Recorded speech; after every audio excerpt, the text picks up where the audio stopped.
Okay, good morning, everyone.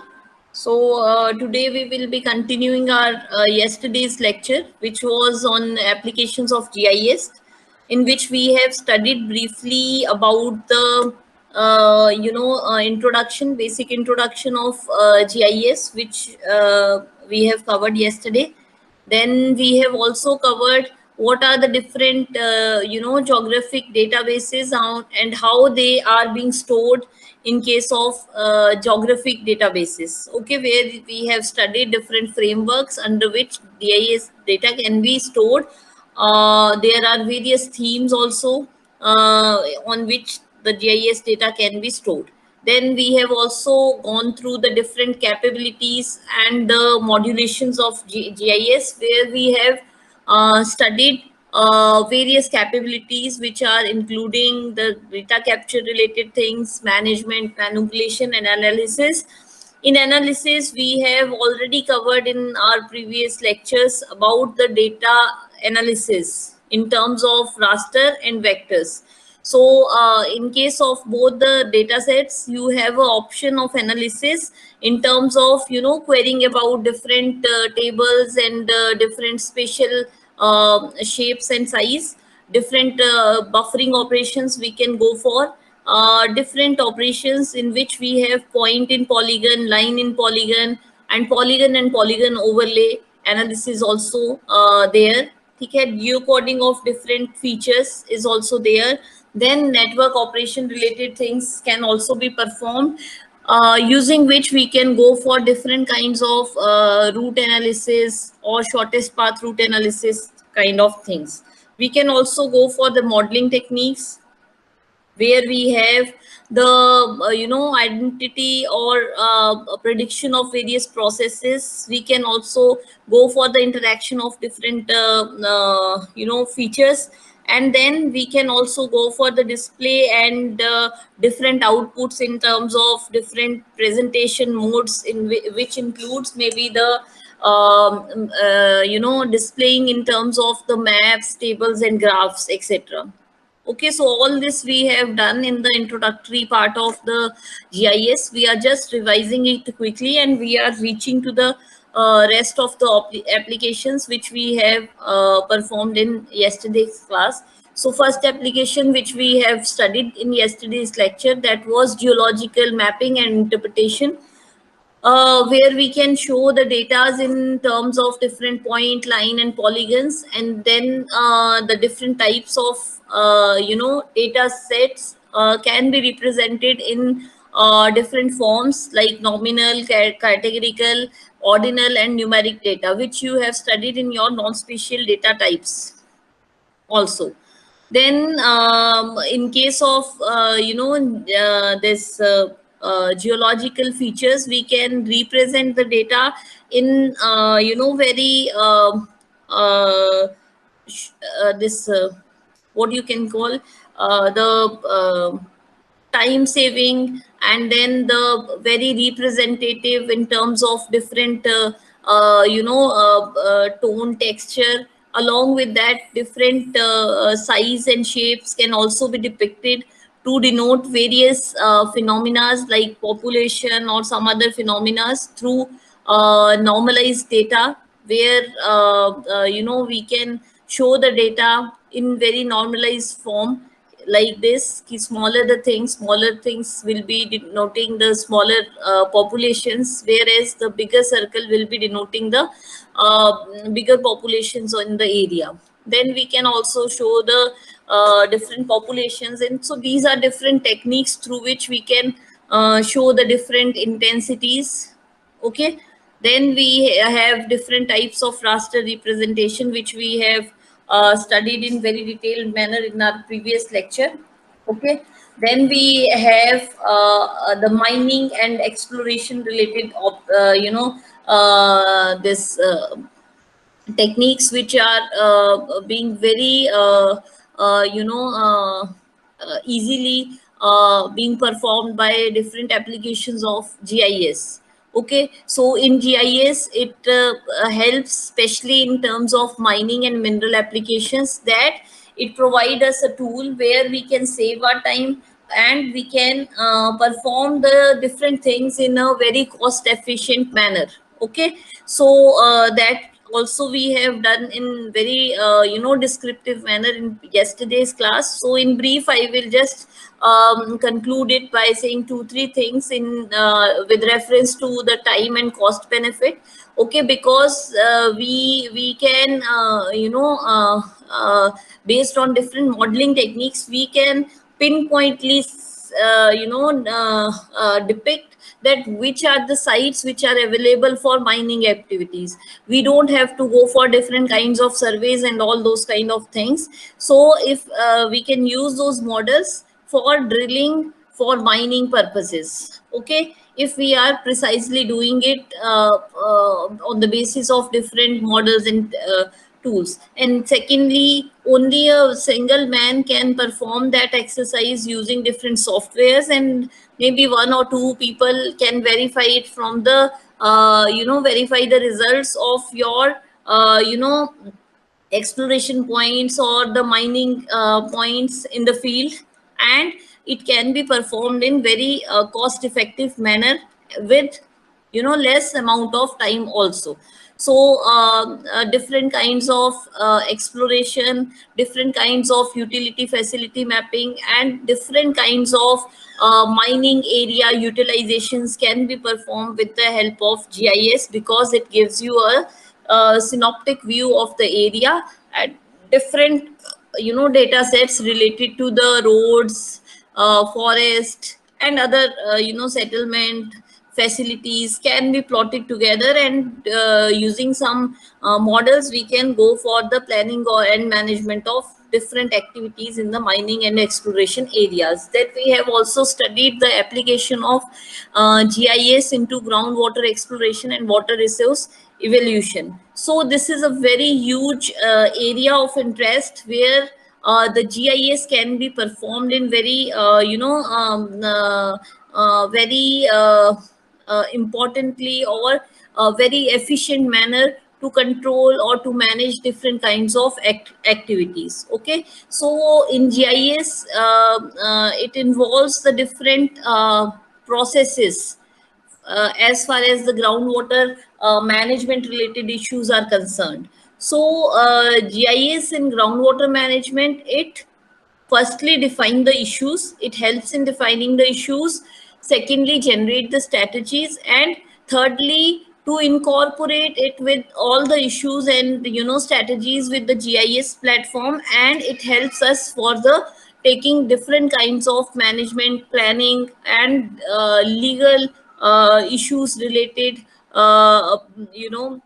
decisions, where the different NGOs, different water departments, government and private, they can go for the different kinds of plannings as far as the management, as far as the distribution of the different water resources is concerned. So issues, mandates, opportunities pertaining to groundwater management, they include the public education, non-point source pollutant loadings, stormwater management, flood damage assessments, and how to manage these floods.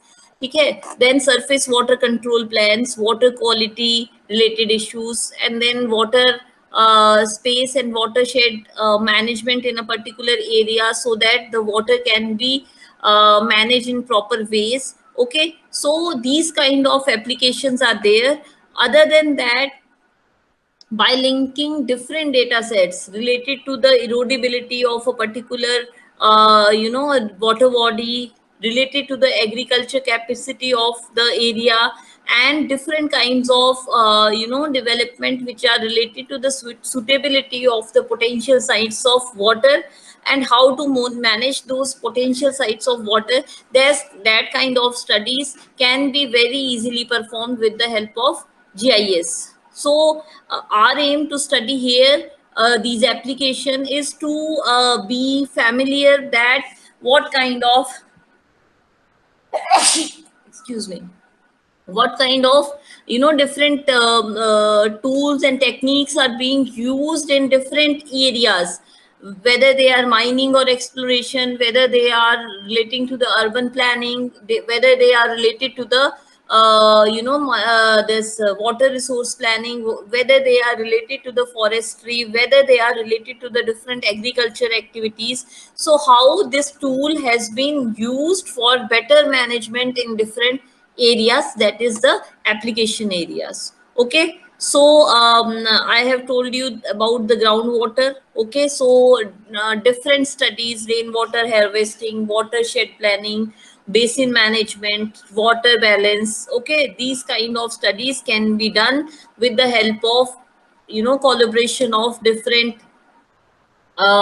spatial, non-spatial layers, and performing different models and simulations, and then we can go for the different management activities into those areas. If you see, this is a general methodology. You can have your own methodology as per your aims and objectives, but this is a example through which groundwater quality map or the spatial analysis for irrigation water, or the GIS based thematic map creation has been done. Okay, so for any kind of this mapping, you need a topographical sheets so that you can prepare a good base map. Then you need the satellite data sets, so that with the help of different digital image processing or remote sensing technique, we can get the different thematic layers of the areas.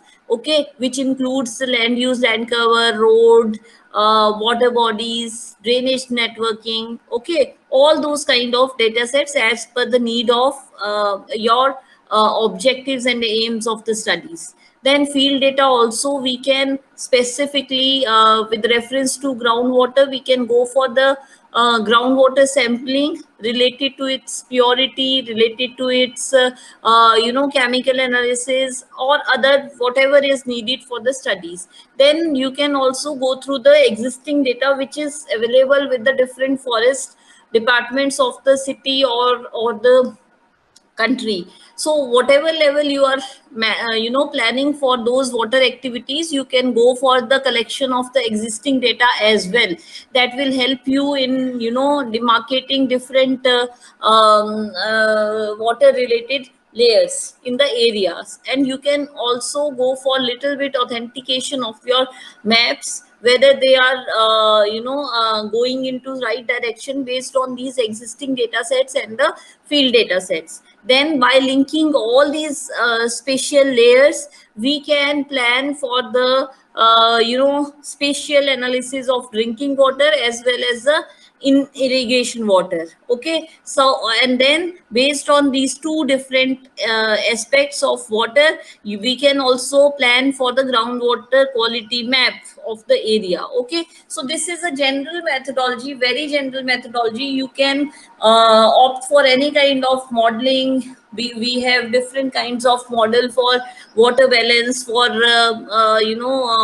this watershed analysis. Okay, so we can go as per our need of the study by applying different literatures or different techniques as per the suitability in our area. Okay, then we have at the next stage the environmental analysis. Okay, so as you know, again, environmental is a very big phenomena where we need to accumulate various layers which are related to the hydrology, topography, land use, land cover, different kinds of utilities and facilities in the area, soils. Then what level we want to go for these environmental analysis, for the district level, state level, or at a particular area level. Okay, so what are the different parcels of lands are available, so how to interlink those layers. So all these kind of operations are possible with the help of GIS. Okay, so main objective to gather the different informations related to environmental phenomena and understanding of different processes on the basis of these phenomena. These kind of studies are very very informative with the linkage of these geospatial tools. So environmental problems are spatial problems. As you know that if we are saying ki, that area is degrading in terms of its land use, or a particular area is degrading as far as the different climatic issues are there, so we are denoting these environmental problem on the basis of their spatial properties. Okay अगर मैं बोलती हूँ that Delhi is being very polluted as far as the different this air pollution is concerned due to heavy traffic congestions, or the cleanliness also being impacted over Delhi because of the high population concentration in the Delhi area, or maybe in some parts of Bihar, some parts of the metropolitan cities. So on which basis, on the basis of their spatial locations, we are able to tell or express different phenomena which are related to the environmental problems in a particular spatial location of a area. So these GIS environments, they also help us in geo-rectifying the data sets, and GIS also serves as an ample of tool for different environmental analysis. Now what are these environmental analysis? They are related to the relationship of different features. Okay, how if we are talking about suppose the Delhi area, how it is being polluted by the different aspects. If we are talking about the environment, so how it is related to the transport, how it is related to the other phenomena. So the spatial relationship among those features, about their patterns and progress processes of geographic, biological, and physical phenomena, that kind of studies we are also doing using different kinds of GIS environment, which are helpful in different kinds of analysis to perform, where we study these spatial relationships, patterns, progress, or processes of geographic and biological and physical phenomena of the area. Then these geospatial analysis, they offer insight about the environmental, reveals management opinions through surface interpolation, temporal changes analysis, and 3D analysis also. Okay, so these are the applications due to which different kinds of environmental problems, their spatial relationships, their patterns and processes, the factors which are influencing these problems can be studied in a very efficient manner with the help of GIS. Then disaster management, you have seen that there are two major types of disasters. Okay, if you take an example of these disasters, they are very unpredictable in many of the times. Okay, but with the help of these geospatial technologies, it is becoming easier, or it has played, or it has becoming a very important tool where we can go for the different kind of strategic planning and making use of the use of different uh, GIS and remote sensing softwares. We can able to go for different simulations and modeling, and with the help of these modeling and simulation, we are able to go for a better planning as far as the disaster management is concerned. As you must have studied that disaster management has six phases. Okay, this management is acts in a six different phases. The first phase is very initial phase where we go for the prediction of different phenomena or different uh, disasters, and then after prediction, if we are not able to follow the predictions properly, or in case some disaster which is very rapid and unpredictable, it comes. So how to prevent, how to go for the different prevention strategies, how to prepare for the losses of the how to deal with this situation of the disaster, and then how to go for the different mitigation strategies.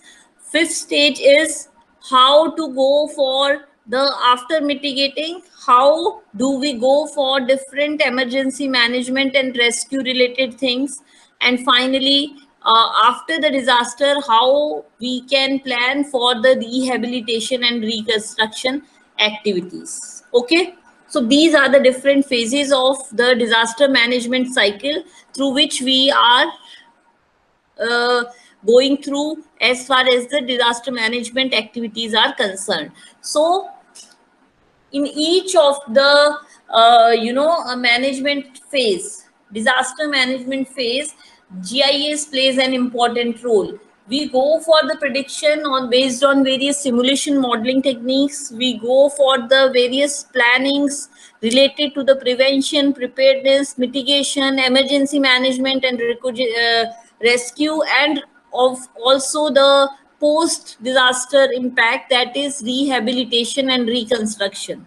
Okay, so all these GIS tools, they are playing very important role in all these phases of disaster management.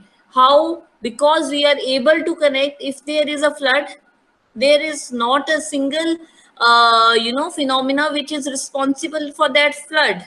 Okay, so we need to correlate, or we need to go for different kinds of combinations of these layers, where we have input as maybe land use, land cover, maybe the pre and post analysis, the water level, at what intensity that was increasing, then maybe the buffering analysis. So different kinds of operations with the help of GIS can be performed for the whole area, which is very helpful in different kinds of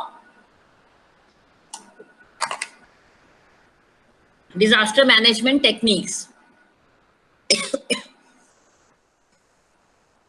Okay, so any rescue management will involve, when we are talking about different phases of management, then first of all we need to have the accurate site of that particular disaster. Then if we know the location of these sites properly or in accurate manner, with the less wasting of time, we can directly go for different rescue related activities into those areas. Okay, then the accurate data of the resources, if that is available, we can provide the people of that area the proper rescue or resources for their livelihood also. Accessibility is also important parameters which can be easily done with the help of GIS. Okay, so one place to another place, we can easily go for the distance measurement, and based on which we can apply the shortest route for reaching into the destination. Then we can also go for the real time visualization of the area of interest based on different tools through which we can visualize the areas. Okay, then the advantage of the GIS in, especially in disaster management, because it is helpful in locating the sites of accidents or the site of the the incidents. It is very simple and accurate with the help of GIS. Okay, so precisely we can get the information about the accessibility areas in a simple and speedy and accurate manner. Okay, so all these kind of things can be done with the help of GIS in proper manner as far as the disaster management is concerned. Then the transport also, in the field of transport, many times we have studied that in transport different kinds of GIST, which is related to GIS transport.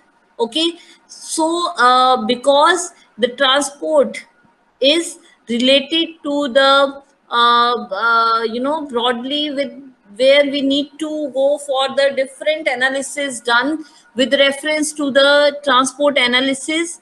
And uh, and uh, it also helps different decision makers in different plannings related to the roads and their engineering, the infrastructure planning, the design, how they should be designed, and the management of these roads, then the safety of traffic analysis, then transport impact analysis, and the public transit planning and operations to intelligence transport systems.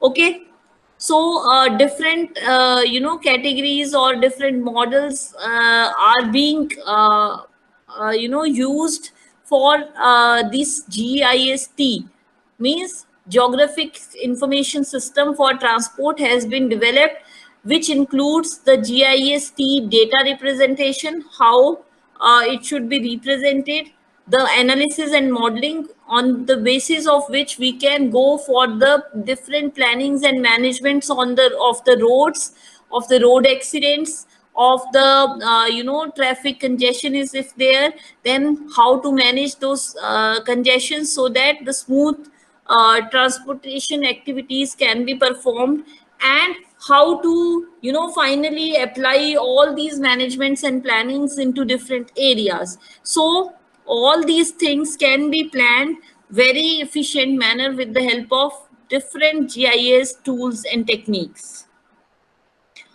Okay, so after that you can see here key you must have, I will brief you this with the simple example that you listen to many times on radio jockey or some FM stations, that these areas of the cities have very high congestion, whereas if you go to some another route you will not be finding the congestions. So how we are, based on different transport networking models, we are able to predict those kind of real time analysis. Okay, so these kind of analysis we can easily done with the help of different GIS tools and techniques. So these are also very applicable in terms of different plannings which are related to the GIS transportation application, where we have to conclude, or we have to analyze the shortest path and routing, the spatial interaction of different roads, network flow problem, facility and location related problems, travel demand models, and the land use transportation interaction models. Okay, so these GIS applications, specifically with reference to the transportation, they also directly or indirectly connected with these many areas where marketing is concerned, trade analysis is concerned with the different roads, customer profiling, urban planning. Okay, if there is a good networking of everything, with everything, with banks, with schools, with city area, so that area is a developed area, because it has a connectivity with all the amenities which are actually needed for the person to live.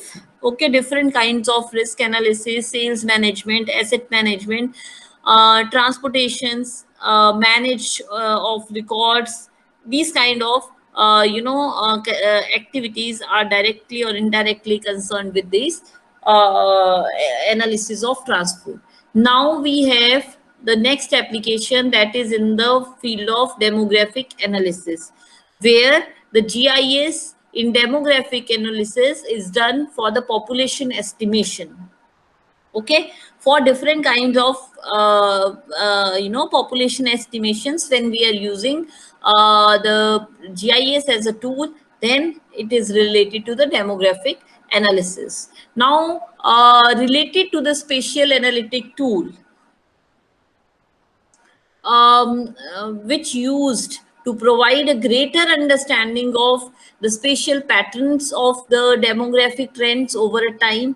So, the GIS, with the help of GIS, different models are there, on the basis of which we can go for the change detection or the trend of the population in increasing or decreasing way in a particular area. So what is the pattern of the spatial or the demography or the spatial demography in a particular area, that can be assessed with the help of the different time series data sets related to the population. Population also estimates can be done with the direct method and indirect method.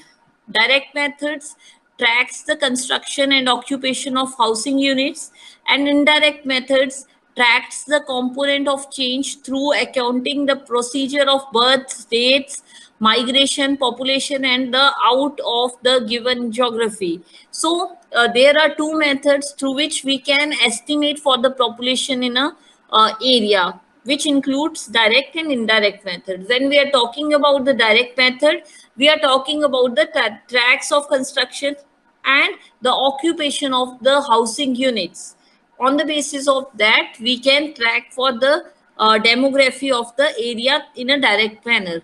But when we are talking about the indirect method, we are talking about the components of change with reference to the birth rate, death rate, migration, and the individual in and out given geography. Okay, so in and out in a particular area with reference to migration, deaths, and birth rate in the area can be called as a track in indirect method, as far as your demographic analysis are concerned. Okay, then population estimation is done based on the accurate allocation of the events through the process known as geocoding, which converts the descriptive locations to georeference locations. This is achieved by the referencing address to a location road network, and the process of this is known as road networking. So population can be estimated through two methods, direct and indirect. I have told you what has there in a direct method, what has there in indirect method.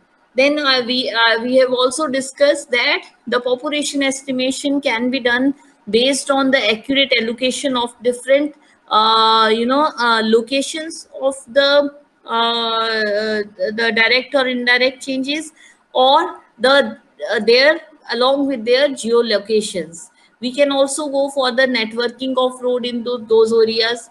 Okay, so wherever the road network is good, people will would like to stay over there.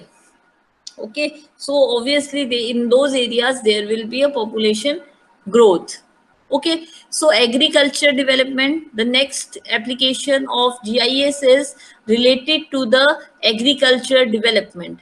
Now in case of agriculture development, GIS has the ability to analyze and visualize the agriculture environments and workflow, which has proved to be very beneficial for those who are involved in farming industry. Okay, so because the GIS has the property to visualize different areas in a single go. So if you talk about the agriculture environments, it gives us a opportunity to visualize those agriculture environments and their workflow, which is playing an important role or beneficial role for the people who are involved into farming industry, because in one go they can have an idea about the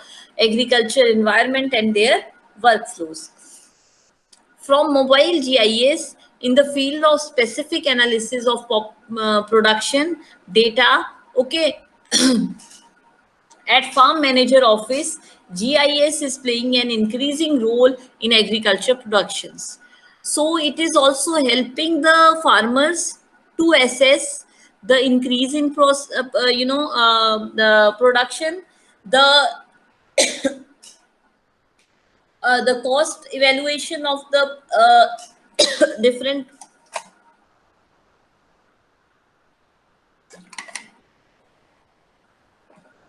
Okay, I'm sorry.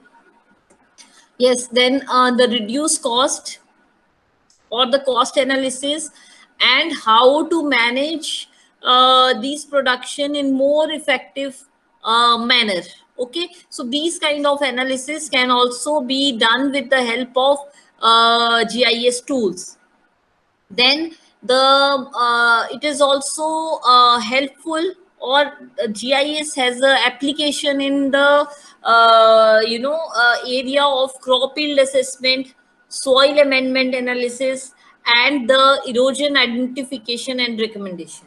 Okay, so along with the production increase or decrease in assessing the cost of the different productions of agriculture produces, and how to manage these productions in more effective way, these kind of analysis. Along with this, the crop yield analysis, the soil health analysis, and the erosion. If suppose there is some degradation in the soil, how to go for the different remedial purposes so that the yield can be maintained as per the earlier ones, or yield can increase. So those kind of plannings can be done with the help of these GIS application in a better way.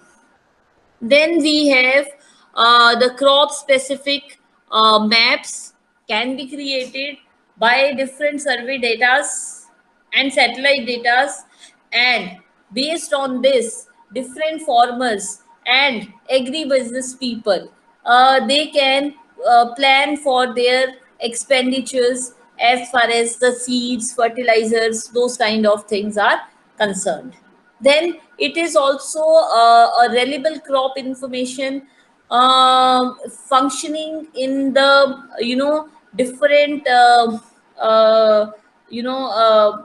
decision makers for plannings, marketing, and other kind of policies which are in the favor of different agriculture activities.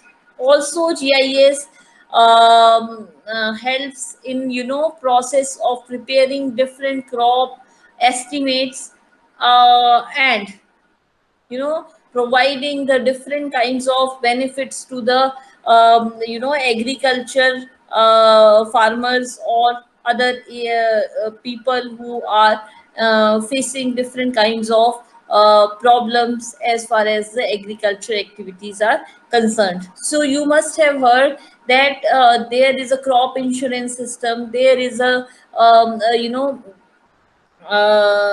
this disaster, if there is a loss during any kind of disaster to your agriculture produces, then they will get a some assured amount as a compensation. So how we can estimate that how which farmer has gone for how much loss, and how to compensate each and every person. It's not necessary that me, if I am involved in agriculture activities, this Rishabh is also involved in. So me and Rishabh will get the same compensation, because maybe I will be having 10 bighas of land and Rishabh maybe will have 100 bighas of land.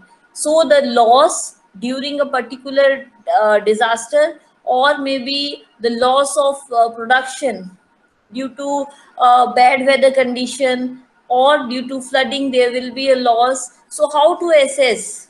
So based on these GIS analysis, or based on the satellite image, which will give you a synoptic view of the area, we can assess that this is a total number of, total amount of area which is fall under the flood, or which is fall under different kinds of crop failure related issues. So we can plot the boundaries of my field, Rishabh's field, or some other people's field onto that imagery, and we can also plot the area which is inundated with that particular phenomena, and then we can assess that this area is only 4 bighas of out of 10 bigha is under flooding area, or out of 100 maybe 90% of Rishabh's area will be under flood. So the compensation now will be decided on these measurements, which was physically very lengthy and cumbersome work to be performed. So with the help of GIS, remote sensing, or GIS, geoinformation system, we are able to go for these kind of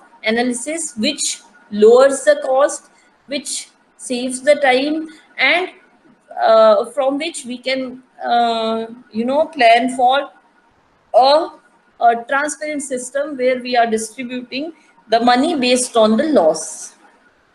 Okay, so these kind of things can be easily done with the help of GIS. So the GIS has a great improve crop estimates in many countries, resulting more effective, cost effective, accurate and objective gain estimates of the different areas, which are maybe related to the crop insurance, which are maybe related to the different compensation amounts during different disasters, which are maybe related to the various implementation of soil health, crop health related issues, okay, which are maybe related to the irrigation related issues, which are maybe related to the soil humidity, moisture, which is related to again soil health. Okay, so these are the different applications of GIS in terms of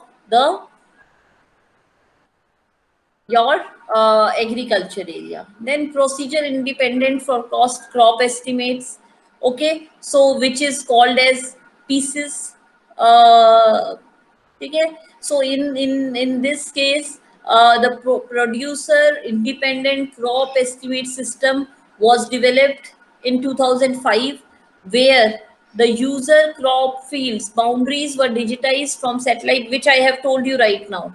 Okay, so what has been done, the boundaries of the different fields were digitized from the satellite image with the point frame sampling objectivity estimate that area planted crop with the grains. Okay, then the processes consist of the following steps, where the picks this involves. Okay, so there are some steps involved in this process. So what are those steps? First, to get the imagery, satellite imagery, then to georectify it, then digitize the crop boundaries from satellite image, then design the point frame and select a random sample plot. Use the aerial survey sample points, capture the crop, perform the statistical analysis. Now, based on this, the probability of a crop can be done. Okay, so probability of different crops can be done. Okay, so a complete GIS mapping with toolbox has been performed. This is a land use land cover map. This is a NDVI map from where we can get the status of the health of these things. And this is a complete GIS mapping has been performed with reference to the ecological landscapes. Then we have a application of these GIS into the different forest management related activities, where different forest management can monitor the different changes as far as the conditions of the forest are concerned, and also they can go for the different plannings and this different decision making tools, so that the sustainable management of these forests can be taken care. Okay, so for this activity where we are trying to see the health with the time, and on the basis of health we can plan for the different tools and techniques for the sustainable management. We need to study some historical analysis of the area, identification of the soils, weather conditions, land use, land cover changes in that particular area. So GIS modeling, it helps us in performing all these kind of things. And with the help of all these analysis which are related to the soil health, changing of weather, land use, land cover patterns, we can go for the different kinds of analysis where we can come to know about the forest health. And based on that health we can go for different management strategies, different analysis, different decision making tools with reference to the sustainable management of the forest. So any planning, it helps us in planning for sustainability, forest structure management, economic growth due to timber in that particular area, recreational purposes, and other than that the forest inventory of the area. So these are the different applications in terms of the forestry.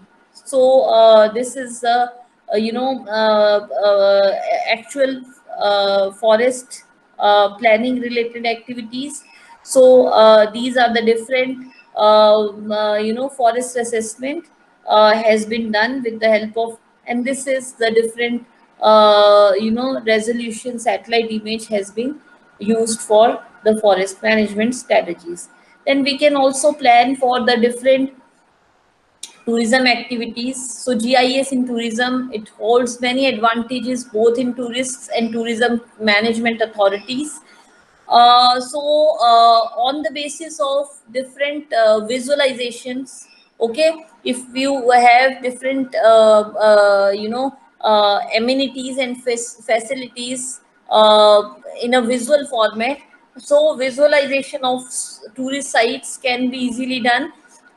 If I'm here and if I have a option of visualizing these things, the different tourist destination points, I can plan my travel for 2 days, ki how to roam around in and around Shimla in a 2 days span. Okay, so if we have that option of visualizing different tourist sites, we can plan for that. Then valuable information on tourist locations can be embedded over GIS videos, photos, and product vouchers, and it can help different tourists in guiding different places. Then selective information such as route planning, accommodation, culture events. So we can have a tourism management information system where we can have all the information which is needed actually for the any kind of tourist management things. So they are related to the route planning network, means each and every small route can be there from one place to which connects these different places. Then cultural events क्या क्या होते हैं, special attractions क्या हैं उस feature की, that should be all in a single platform. Okay, which should be easily accessible, and people can go for different kinds of queries and interactive maps, and which can help in different kinds of tourists to help them in planning of their stay in a particular place. On the other hand, it is also user friendly sort of thing, where the local people, they can also go for regional marketing, community infrastructure planning, and other than that, the administration, they can also plan for the better management of people in the season of tourist season, sort of things. So how they can in a state like Rajasthan, Himachal, Uttarakhand, most of the people, they are dependent on different kinds of tourism activities for their livelihood. If you take an example of Banaras, okay, then Bodh Gaya, so their livelihoods, they depend on the tourism activities, most of the things. So if the administration is not having these kind of systems where they can go for better planning, on the other hand, if the tourists, they are not having the proper information of the utility facility mapping in a particular area, then it can be a problem for that. So this GIS tool, it helps us in those kind of plannings. Okay, so this is a sort of handy tourism through which we can go for the different kinds of tourism facilities mapping. Okay, so lastly, we can conclude that GIS can input, store, retrieve, manipulate, and analyze the output geospatial data. It has many advantages, as it improves, enhance the effect of physical and environmental growth, better management of resources. It adds new values, services to the things, and it performs analysis on the basis of spatial and non-spatial components both. We can retrieve the data in a very quickly manner. Okay, we can perform different kinds of complex analysis, different kinds of modeling, which are helpful for different kinds of plannings and strategies. Okay, so the application of GIS at present is in a score of hundreds, and these are mentioned. We are only mentioning here few applications. In the corona time, you have seen that the initially when this corona has started, then how to look for the hotspots of the corona, how to plan for different management strategies into those hotspot areas, how to go for the vaccination drives, or in all these things, this GIS, because it gives you a spatial and non-spatial data sets in data sets, and the integration option of those data sets, so that we can go for the better planning. So GIS has played again a very useful role in managing these corona,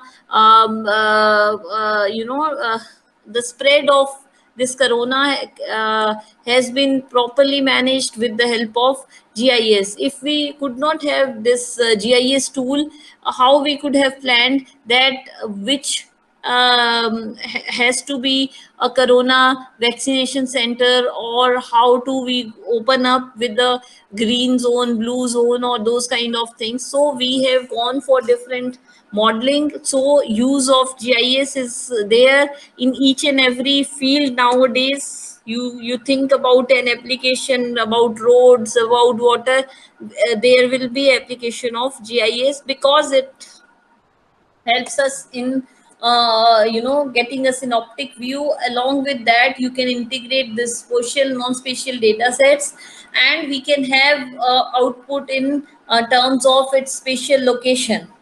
And so it is very easy to for different managers to go for different kinds of planning with those kind of results. So with this, I am concluding my talk on different applications of this GIS. So I mentioned you, I could brief you only some applications, but there are hundreds, thousands of applications other than these which I have told you. So our aim here to study all these applications so that it can be helpful for your future studies. Okay.